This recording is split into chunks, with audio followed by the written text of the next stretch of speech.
Thanks, and thanks to Dan for having me here.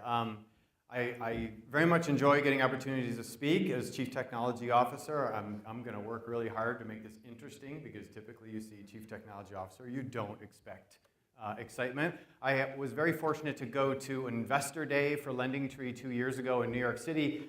Fascinating experience. I got to stand in front of a room of Wall Street analysts who were, analyzing the stock and analyzing the company and all the rest of it. It's not common necessarily for a CTO to go, but I got to go, and I had a great presentation all set up, and they were all basically like, look, is the technology going to work or not? And I'm like, yeah, it's going to work. And they're like, get off and show us the CFO, because we want to hear the numbers, and that's all they really cared about. But like I said, LendingTree is maybe the original fintech company to me. I've been with the company 2.5 years. So anything I have as far as information before that is historical, as you could look up on Wikipedia. I wanted to give a little bit of my background, because when I originally started talking to Dan about this opportunity and this discussion, I wanted to understand what to discuss. And as Dan said, I had an office over in Packard Place. I am at the core a technologist, and I'm at the core a startup guy. I've done 5. And the reason I had an office at Packard Place is because during the week I worked at LendingTree, where I don't get to code. So on the weekend, I got an office at Packard Place and working on a side company, as I've had for many years, and I get to go be that engineer still. And that's what keeps me going and is very exciting to me. So I spent 15 years in Silicon Valley, and this very much influences how I looked at Charlotte startups and just startups in general. Very much a thought process of starting something from scratch, very much a thought process of seed stage and early startups, big idea. Also, I'm very used to working with venture capitalists in Silicon Valley, which is always shooting for the moon. It's always going for something big, right? It's the 100-bagger. I mean, that's what we're basically after, and your idea better look like that. I also had an opportunity to work at Bullpen Capital, which is a sort of a bridge stage between A and B a venture firm on Sand Hill. I still work with them at times, but that was a very great experience that I got to, again, work with startups on the opposite side of the table. I've also spent a couple years working at Google, a couple years working at LinkedIn. So as you can tell, I really got my money's worth out of Silicon Valley, right? I did it all as far as what you want to do when you go out there. And then I left, and I was really ready to go. And I want to talk about that too, because I really have a viewpoint of how the startup ecosystem has matured and evolved. So 5 startups, 3 exits for some various definition of the word exit. 2 companies still ongoing, but every side of the table. Investor, entrepreneur. Now I'm an acquirer at LendingTree. At least I'm involved in the process. I sold my last startup to LinkedIn 3 years ago. I spent a year there and then ended up at LendingTree. And very importantly, a winner and a loser. I just hired a new executive over at LendingTree, and he told me in confidence, I'm very excited to work with Doug. I really want to I want to do my own startup someday, and I really want to talk to Doug about how to do a startup. I'm like, don't talk to Doug. All he did was succeed. He just thinks you show up and do the right things and it all works. Because I got news for you. You can do all the right things and it still might not work. You need to talk to a loser, right? You need to talk to somebody who's done it and failed. And that's what I always talk about when I talk to young entrepreneurs. I'm like, don't be afraid of your first failure. Your first company practically should fail, right? Don't try to make it fail, but just expect it and take that and learn. I also tell young entrepreneurs, especially in Silicon Valley or people that are joining companies, and I wouldn't say this when I was at a startup, but I say never join a startup unless your goal is to go in there and watch a train wreck and learn from it. Because as an employee, it's very hard to make a success out of joining a startup. If you're going to, my recommendation would be go join Google for 5 years, go make a bunch of money, and then go start your own thing. Right? That's sort of how I looked at that. And then, like I said, I've been working with Dan for 3 years on and off over at QC Fintech, looking at the startups there. And again, keep in mind I'm very much a seed stage person, and that's the startups I've worked with Dan. I know the crowd here is a little bit mixed, so if my tone comes across as early stage, big idea, then you've sort of got me pegged. And then just to what we talk about a little bit, I do want to talk about LendingTree. I can absolutely not give you the fantastic story Doug could give about the history, and it's now a 20-year-old company, right? And it's been in Charlotte. I think it's had a very colorful history, but started in Charlotte and spent most of its time there. So again, it was founded in Charlotte in '98. I believe Doug founded it in '96 under a different name. I'm not sure what it did then, but it morphed over into LendingTree in '98. Early fintech is an understatement, right? I mean, I'm sure it didn't even have, that word didn't exist then in that regard. And you think the things you think it brought to the table now look completely simple and completely obvious. But so much of that, even the concept of a marketplace, right, to aggregate all these different, aggregate places to buy something, right? Now there was a whole section of startups in the 2000s where we're going to go to 10 different stores and all show you the same blender and where can you get the best price or best shipping or whatever else, right? Those sort of got usurped by Amazon. But nonetheless, that marketplace concept, you know, a lot of that happened inside of LendingTree as far as breaking a lot of that ground. One of the things I've really learned is the optimization levels they've gone to about how to get people through a flow of a website. If nothing else, you can say what LendingTree's website looks like is the culmination of 20 years of experiments to play on the human psychology to get you through that website. And companies do this all the time, right? I remember, you know, when I was at Google, we would change the font on an ad from, you know, 11 point to 12 point, and that was $87 million a year. It was like, whoa, you know, just tiny little changes would cascade across the entire ecosystem. Early in the idea of empowerment of the consumer, again, so much was new when these guys came around. And the company's done amazing. I've been there 2.5 years, and you know, the company was very significantly hurt in 2008. And again, I wasn't there. I'm just going by what Wikipedia says. But in the last 2.5 years, you look at where the company's gone. We've had incredible growth, and part of that is shoring up the existing businesses, getting the business to, you know, a certain level. My entry point was really what I feel was Doug's thought process to say the company's completely back on its feet, and he wanted to inject that startup DNA. So that's how I go from being a startup CEO to a public company CTO, is Doug's looking to revitalize the tech and the product of that company after many, many rocky years, and I think we've had incredible success doing that. So one of the things I do, you know, I think about my job, and so much of it is obviously to just make sure the system's running smooth. The one thing about when you have a 20-year-old company that's doing well, a 24/7 company that's constantly online, constantly doing business, it is an airplane in flight. And every change you make is modifying that airplane in flight. We have to change the engine or change the landing gear while the airplane is in flight, and we are doing that constantly. It's very, very scary at first, and there's usually some rocky times. I recall Twitter, I don't know who remembers, you would see the fail whale on Twitter all the time. Their site was down constantly. Now we don't even think about it, because eventually you get to a level of you know, solidity and equilibrium where the systems are resilient and understand where the failure points are. So that's what LendingTree is. So that's sort of my first job in that sense. Then I always want, you know, a BHAG, if you've read Built to Last, a big, hairy, auspicious goal to say, what are we trying next? What's the next big thing? And for me at LendingTree, what I've learned very quickly is it's easy for me, but I need to be up on technology at all times. Because if Doug comes to me and says, hey, what's this blockchain thing? Boy, I better know, right? I mean, that's really my sort of thought process about every type of technology that might pop up. And that's really just good business, to understand where these new technologies can take our company, right? And one of the ways I do that is to constantly monitor the startup ecosystem. You know, blockchain's a great example. There's plenty of places we could go try and really see if it's going to work, and really try something and you know, just reach out and enter a new business or a completely new avenue, or we can let 1,000 different startups try a whole bunch of stuff for us. And then see where they go and see who's successful. And then if they're successful and if they have a good idea and the product's working, then we say, should we buy them or should we build something similar? And then we go down and look at the team and the company and see where far they've executed, and that discussion takes us, you know, in a farther direction.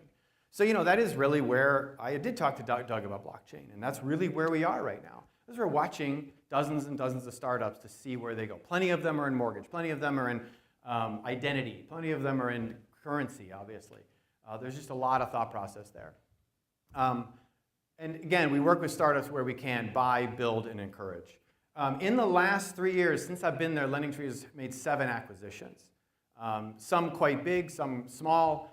And this is really interesting, and Dan and I had this discussion, that this is one of the very important parts of a startup ecosystem, right? There's founding of a company, there's idea, there's founders, there's raising money, there's all these different steps, but there's, at the end of the day, an exit. At least that's what we're trying to get one way or another, an IPO or an acquisition or something else. And LendingTree represents a very strong conduit, for that in the area of fintech. We're obviously most interested in companies that would be in our space that provide us some synergy. Types of companies we typically buy, or you could look at what we've historically bought, enter a new market via someone who's got it done.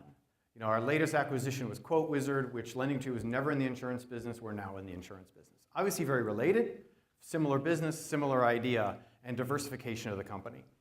Sometimes it's to gain expertise, but again, we're very usually interested in some sort of strong synergy. There's a couple exceptions. We might do an acquisition we haven't, or companies might do an acquisition outside of synergy, but so far that's definitely our driving force. As I said, I was in Silicon Valley 15 years, and I did not leave Silicon Valley to come to Charlotte. My wife and I simply had a discussion and said we're leaving Silicon Valley. It was a bit of the party was over. There was a bit of, nobody's nice here. There was a bit of, I mean, people always say it's expensive and all that. That's great, and that's true. It is expensive, and the salaries are there to match, and it's a very sort of, I would say volatile, but I would almost say violent ecosystem, right? And it was just finally like, well, where do you want to go? What do you want to do next? Well, I know what I'm doing next. Put me alone in a room with a laptop for a few hours, and I'll start a company. That's just how it works. Okay, so I don't care where we do that. And we were looking around the country for where our next thought process was. And there's a lot of great places to start companies now, besides Silicon Valley. Silicon Valley is still this incredibly tight-knit bubble. And you're either all 4 limbs in, or you're not in at all, right? It's just you have to be all the way to work there. The trick, though, is where are you going to build a company that you can get financing, and where are you going to build a company you can get talent to hire across the board of what you need for your future company. So, I'm from small town Ohio. Small town Ohio probably doesn't qualify. You can start to think of the second, the names you tend to hear. New York City at some level. I only say at some level because there's so much going on there. Austin, right? Dallas, Denver, Seattle. When I came to Charlotte, I was pleasantly surprised to find Packard Place right here. My wife and I moved right downtown, or what we call uptown, because I came from San Francisco, and I'm from Ohio, so it's not like I need a city, but I had been there for 15 years. So let's make a smooth transition to another city, and then Packard Place was right here, and I was able to work with startups right away. So that was very exciting. When I would talk to people in Silicon Valley, why are you here? Well, this is where the money is. And you ask the money, why are you here? And this is where the startups is, right? So obviously that's a catch-22, but I think there's a lot of reasons that doesn't hold anywhere near what it did even, say, a decade ago. So much about building a tech company now has changed in the sense of how easy it is, right? For example, scalability, scaling a company to a certain level used to be a computer science art, right? Getting Facebook up to a million, and then 10 million, then 100 million, then 1 billion. That was an art of how to get those systems to work together. Now it's a slider on Amazon Web Services. I need 100 more servers, and you click a slider, and all of a sudden you have them, right? So much of that has become commoditized. That's what you're seeing that is in the area of data science and artificial intelligence. It's becoming commoditized, right? That anybody can take a tool and a slider and start to make this stuff happen. And that's wonderful if you want to start a company, because you're standing on the shoulders of giants the moment you do it. And you don't need that huge ecosystem. Talent is still very, that's going to be an inevitable part of a company, is growing it, finding those engineers, finding those product people, finding those marketing people to take it to that next level. I've recruited in Silicon Valley for 15, 20 years. I've been recruiting in Charlotte. Silicon Valley is just a whole other level.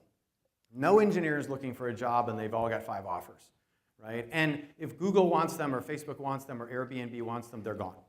That's just basically it. They don't care. They've got so much in capital, they just don't care, and they will just hire them just to put them on the bench. So what I'm saying is I'm not romanticizing Silicon Valley anymore, and I used to. I used to be the biggest proponent. I'm not that interested. The interesting thing about fintech has always been to me, because it's all startups do disruption at some level, but fintech was absolutely volatile, right? Because it's this technology, not counting computer technology, that's 100 years old, 200 years old, 1,000 years old, and now we want to put it in a computer. I remember when I heard about DocuSign for the first time. We'll get people to sign online. I'm like, no, signing means to sign. They're like, no, they'll just click OK. I'm like, that's not signing. And then they're a $10 billion business, and I'm not. So clearly, they know what they're doing. That's the kind of disruption you have to get accepted. And I would almost only say the one thing I could say about fintech is the concept of being too early is probably more dangerous than any other type of technology to come across of when you can be too early for that type of disruption. So a quick note about, again, I'm going to speak, I've been on all sides of the table. I'm going to speak to the entrepreneurs, I'm going to speak to the investors, and actually speak to the acquirees, but mostly to the entrepreneurs. My last startup, just for reference, it was a guy I met at a party, and we decided he had a great idea, and we did a startup together, and we pitched about 6 investors and got term sheets from all of them right away. And we raised, our first raise was $2 million on $4 million pre, but we had, when we were pitching, no code, no office, no product, no users, no plan for revenue, and no employees. We literally had two dudes and a napkin with an idea on it, and we raised $2 million. Now, my previous experience, I pitched about 30 investors, and they were all like, get out. So clearly something was different here about what was happening. And the one things I would say is those 2 founders both had track records. We pretty much, one of us knew somebody at the VC firm from a previous investment. And I don't need to tell you, I can tell you right now a startup I'd invest in. If Bill Gates walked up and says, I've decided to become an entrepreneur now again, and I'm going to do a startup. You want to invest? Yes. You want to hear what I'm doing? No. Right? I don't care. I mean, Bill, he's going to win. Okay? That's just simple as that. So I would take that investment. Now, clearly, we're not Bill Gates. But that being said, we did have track records. We did know them, and that was interesting. The other thing I found very interesting was, and again, this is from being on the investor side of the table, we had a solution, our startup, and I'll give a quick description of what it did, that absolutely resonated with venture capitalists. It was a problem that it solved for them. If you are pitching me for money and you have a company that grows hair, you will be in good shape right off the bat, okay?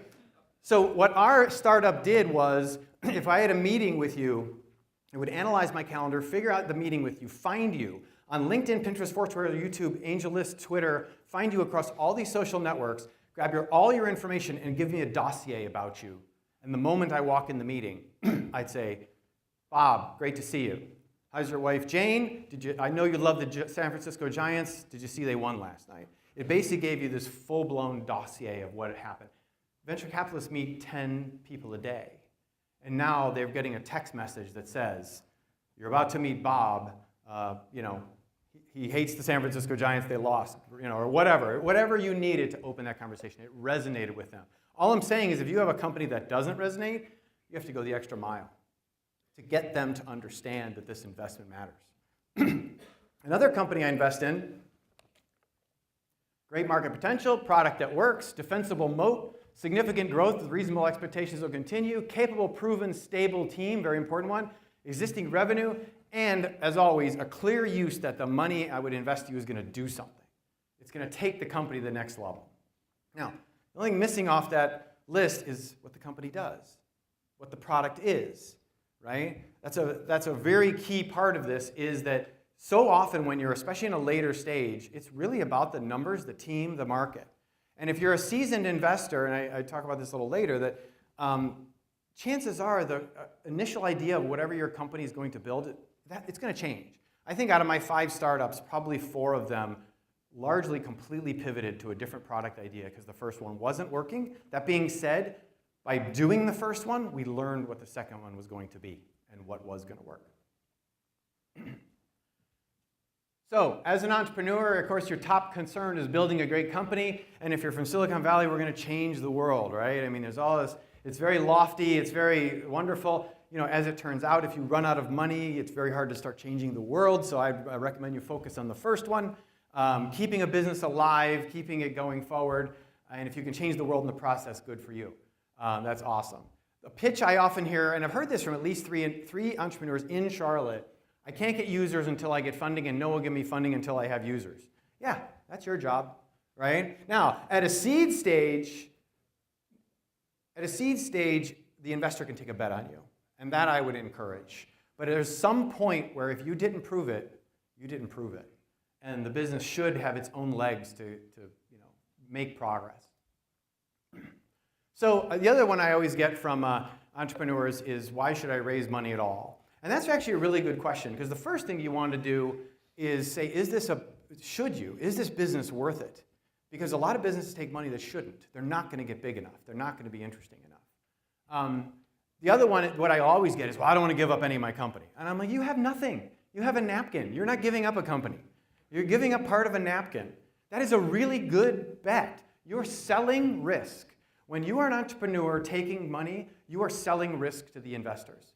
When I took $2 million for that napkin, yeah, here's a napkin. Take the napkin. Have another napkin. That's great. All of a sudden, I had a salary. I had an office. I got to sound cool at parties that I raised $2 million. And the investors are going, who is this guy? I hope he can build a startup. I hope he can do this. So when you are at that stage, it is selling risk. And then usually the other side of it is, well, what happens when I sell for $100 million? Like, okay, yeah, let's get to that problem.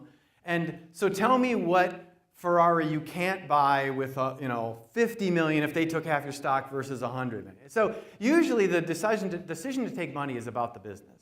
And it's about accelerating it, getting it off the ground, and getting it to stage that matters. And if you can't do that with financing, then yeah, you shouldn't raise for this business. And you should decide if this is a business you want to do. I said I had 5 companies, 2 are still ongoing. One of them is a 30-person company in Ohio. Great company. Been around 15 years. My best friend, my childhood friend, runs it to this day. Him and I started it together. It's never going to get any bigger. There's nothing wrong with that, by the way, right? I mean, it makes $5 million a year. What's wrong with that? I mean, that's okay. But if he would have taken investment, and he actually sort of did and had to pay it back and blah, blah, blah, that caused a lot of problems. And then, of course, obviously, if you're looking for money, if you absolutely aren't getting your food, shelter, and ramen, then take any money you can get. But if you're getting those, then I would absolutely take the investors that bring extra value, synergy. So the other, I often, again, I'm a seed stage guy, I talk to those 2 founders, have nothing, trying to raise their first round and just getting there, and realize they don't have any of that stuff. They don't have revenue, they don't have users, or anything else. That's okay, because really the most important thing to me are those founders, right? Who are they? And it's not just that they can write some code and build an app. Who cares, right? Can they build a company? Or if they can't, can I fill the gaps? I'll often see the 2 engineers that go build an app and they say, we're going to do enterprise SaaS, right? Like, no, you're not. Enterprise sales is really hard. It is an art and something you build a career around. But can I find an enterprise salesperson to inject into that company at a later stage and get them going in that direction, right? So really what I want to look at first is those founders. I want to look at their passion and the total addressable market. Are they picking something that under any circumstances could be big enough? And that's really, when I'm looking at an absolute, when I say bare bones seed stage, that's what I look at first. So this graph is, one of my co-founders was very adamant about this, and I have to say there's something to it. I sat in many, many, many pitches, and I was always fascinated about these pitches. And first let me describe it. The blue graph part is the revenue. Of course, in 5 years, our revenue is just going to go up, up, up, up, up. It's going to be so great. It's wonderful. And by the way, our profit is the sort of the orange line here. And our profit goes down at first. And that's okay, guys, because we're investing in the company. That's why we're taking your investment. And we're going to invest in the company. It's going to go down. But then we're all going to be in this great position over here. It's going to be so awesome. And that's what the graph basically should like. But what he always told me, and he's right, I saw this in a million presentations, is pick your number of years. I got 5 here, but you can go 6, 7, or 8. But the last number at the top has to be a B, right? It has to be a B. And I'm sitting there, in a pitch for guys that are doing Airbnb for dogs going, in 5 years we'll be making $1 billion. And I'm like, there's no way, right? This is not going to happen. But you know what the real point of that was? And what he told me, he says, if those founders don't believe it, no one else is going to either, right? They need to bring that passion. They need to bring, I'm hiring them, I'm investing in them to have the dream, to tell me they're going to work on this and take this all the way. And I really think no one in the room really believed that $1 billion. But at the same time, everybody wanted it there. And by the way, Airbnb for dogs, I think, is $1 billion company now, right? So again, don't ask me for what's going to work and what's not. So as an investor, I'll just, again, seed stage is hard. You're betting on faith. But that being said, what VCs in Silicon Valley have done, they always have discovery funds. They'll throw money in anything. Yuri Milner famously put 150 grand of uncapped convertible into every single YC company in 2010 or whatever it was. He didn't even meet them. He just says, if you got through the Y Combinator process, I'll put 150 grand in. The only stipulation is if you go to Series A, you have to call me. And that was it. Now, 150 grand is probably different to Yuri Milner than a lot of people, but again, there is this concept of sprinkling get off the ground money to promising founders who probably don't have the right idea, probably can't take this to the finish line, but have a damn good start and can get us there in the big picture. Depending on the type of investors, there's the unicorns, the $1 billion, the centaurs, the $100 million, and the ponies. One thing I'm always watching out for, again, I hear a lot of $10 million ideas. It's Facebook, Google, all the big ones have really soaked up a lot of the big niches there's a lot of money. But if someone can build a company like my company in Ohio that makes $5-10 million, they're not interested in going down to that level and chasing that small business. So there is a good business there. I wouldn't necessarily call it a venture investable business, but that's what you have to really think about. Can this business get somewhere? And more often than not, I hear an idea that says, yep, that'll work. And they say, cool, you want to invest? And I'm like, no, it'll work for you. It won't work for me. Right? So that's one of the things I'm always very, very careful about. How big can this idea be? Again, if the team is missing something, can you fill it in? I am looking for those founders that have the dream and probably don't have enough world experience to know they can't do this, right? I mean, let's start Uber and break taxi laws. Let's start Airbnb and break hotel law. I would never have thought of any of those. So I am looking for the people that dream big and think big and will try it. And sure, most of them will fail, but that's okay. That's the point. They learn, we learn, and hopefully we're in a lot of those types of investment. Also, again, just as an investor on an earlier stage company, accept that there's an 80% chance whatever the idea they just pitched to you with the big B in the upper right-hand corner will not be what they're working on in a year. But that's not what you bet on, that idea. You bet on them. And that's generally the idea. That's okay. Like I said, 4 out of my 5 companies did that. So just thought process on the stages, seed, and I'm sure this is pretty well knowledge. And I'd like to almost point out that I'm not showing C or D. It's the one thing I haven't done, right? I've gone through A, I've gone through B, and then I went to big companies. You said Google, LinkedIn, LendingTree, all the rest of it. I sort of skipped that whole part, so unfortunately I'm not qualified to talk about that too much. But seed's a bet on team and TAM. Series A is a bet on the proof of idea, the execution, the ability to help, and to see things getting off the ground. This is really where Bullpen came in. They wanted to see you get there. You hit the ground running. This was working, and clearly capital is going to get you there. And then B is scale, and really get you absolutely to that next level.